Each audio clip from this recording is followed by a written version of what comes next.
They're 16-point favorites, and since 2022, he gets a 93% boost to his fantasy points per snap, and he averages a league high 114.8 rushing yards per game in wins. That's a 69% boost compared to losses, and they're going to win.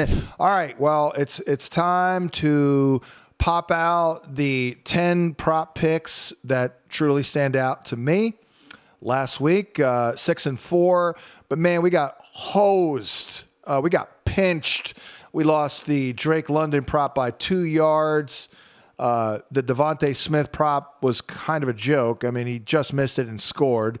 And then Calvin Ridley, that one hurt. I did call the 6-4 week to our producer, Michael Cohen, and I am calling 7-3 right now for this week on these picks. So 70%. Barring an injury, because the injuries, I mean, I got nothing there. I mean, sometimes I feel like I got to go out and actually, catch the passes for these guys like Deebo Samuel last night. But let's get into it. We'll start, and we have a best bet at the end. Start with Travis Kelce. I mean, I remember Kelce was the best bet about 5 weeks ago. Easily hit. And it was, I believe, a similar schematic matchup, or a similar one. They run single high looks, do the Browns at the top 3 rate. Kelce crushes that. He gets 75% more to the yards per route run. They're also a little bit of a slot funnel as well, giving up the 5th most schedule adjusted fantasy points per game to inside receivers, which I think can help Kelce's opportunities here and there. He's due. Hashtag analysis. He's due for some touchdowns here. Only 2 in the year. And Pat Freiermuth did score in this matchup. But that's not really related to the propage. This is a very good number here. 56.5. Granted, they may not have to, throw it a ton, but I like it.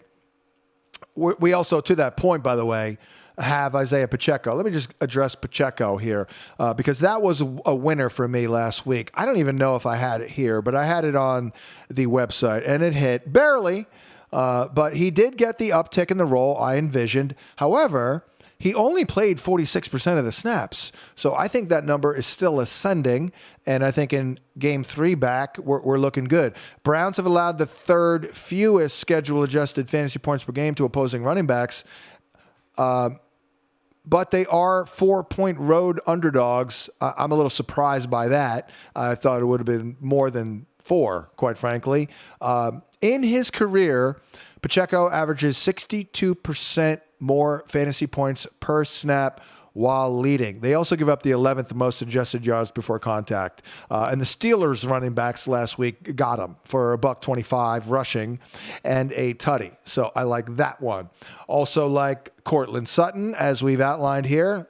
Man, Mr. Consistency, quite frankly. All kinds of good data here. The Broncos protect the quarterback very well. The Colts don't rush the quarterback at all. Second lowest pressure rate.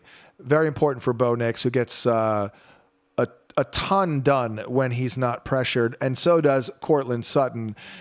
Nix's catchable throw rate improves, damn near 50%. And Courtland Sutton sees a 161% boost to his yards per route run when Nix is kept clean. Also a good schematic matchup. They run the 3rd highest rate of cover 3, and Sutton gets a very solid 2.3 yards per route run. They also allow the 8th most receiving yards per game and the 5th highest yard per route run to outside receivers. So Sutton is looking good. Also looking good would, in fact, be Amon-Ra St. Brown. The Bills don't have much of a pass rush.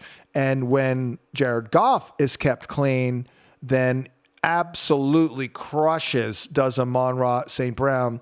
And the Bills are a slot funnel, allowing the 6th most schedule adjusted yards per game, fantasy points per game to the slot, and the 3rd most over the last couple of weeks. So we're going to get, it's the highest total on the board by a long shot. So we're looking good here with Amon-Ra St. Brown in, like I said, a shootout. Oh, Derrick Henry. I've won a ton of Derrick Henry props in September, which is odd because normally he's crushing this time of the year. Granted, we may not play all but 2 or 3 quarters, but the Giants have allowed the second most schedule-adjusted fantasy points per game to opposing runners. They're 16-point favorites, and since 2022, Derrick Henry averages, well, let me put it this way. He gets a 93% boost to his fantasy points per snap when leading, and he averages a league high 114.8 rushing yards per game in wins. That's a 69% boost compared to losses, and he's averaging, by the way, 25 fantasy points per game in games the Ravens have won by 7 or more points, and they're going to win by more than 7.5 points. We've talked A.J. Brown already. That's one of the touchdown props that I'm in on. They play a ton of single high, which is obviously what you want. He's going to see shadow coverage by Joey Porter Jr., but an edict has been handed down to feed this man the ball after last week, and he will be fed. Steelers run single high safeties at the highest rate, and he absolutely crushes it, nearly 4 yards per route run, which is absurd. 2 is good. 2 is good.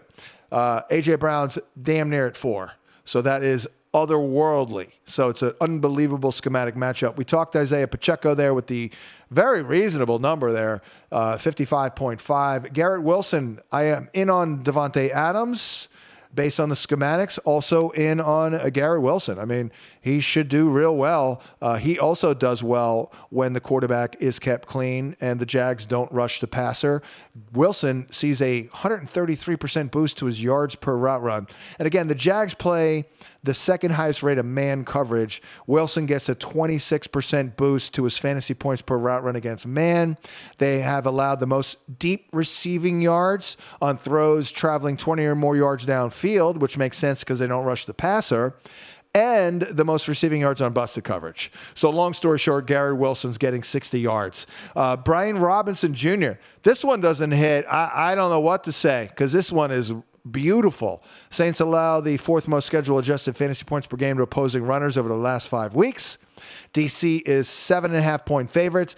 Robinson gets a 43% boost to his yards per game in wins with 68.5.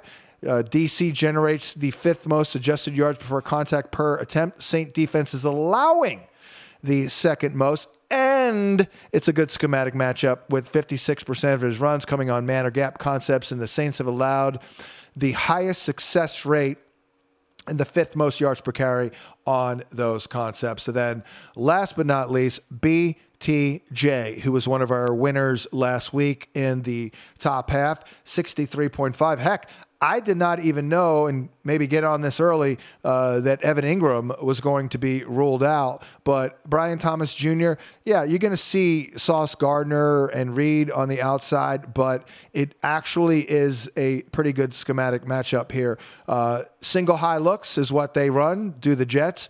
Brian Thomas averages 53% more yards per route run against single high looks. So 7-3, baby. 70%. I feel very good. We'll probably get pinched as we always do, but these are good picks as they always are. So I popped out 9 official plays. The last one is, in fact, the best bet, and we will pop that out right now. And it is, in fact, my guy. I loved him in the preseason. Actually liked him last week or 2 weeks ago, and it did not hit. But Khalil Shakir, 55.5. This one has to hit in the highest total game on the board.